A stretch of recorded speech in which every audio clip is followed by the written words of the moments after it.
来这是警察虐杀惊险的画面。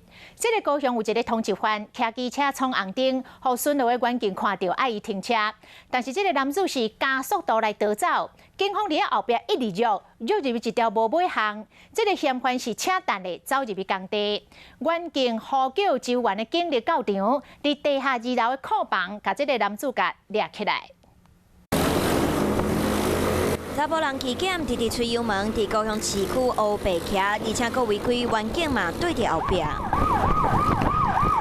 佫有几若摆经过路口，嫌伊弄着车，伫一条4巷仔内，查甫人甲车弹来绕跑。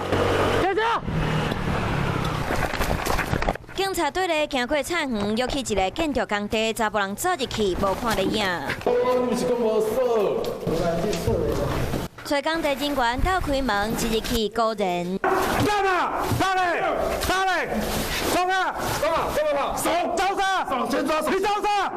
甲人铐起来，带转去警察局，问伊是安怎要一直走，原来伊涉嫌早起调树头走，互通缉。高雄地方法院及桥头地检署分别在今年3月及4月。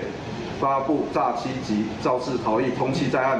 这摆为弄红灯嘛，互远景直直甲约上尾啊，甲抓起来，进行了后嘛会依法上班。我是喜顾亚外，你订阅华视新闻 YouTube 频道了吗？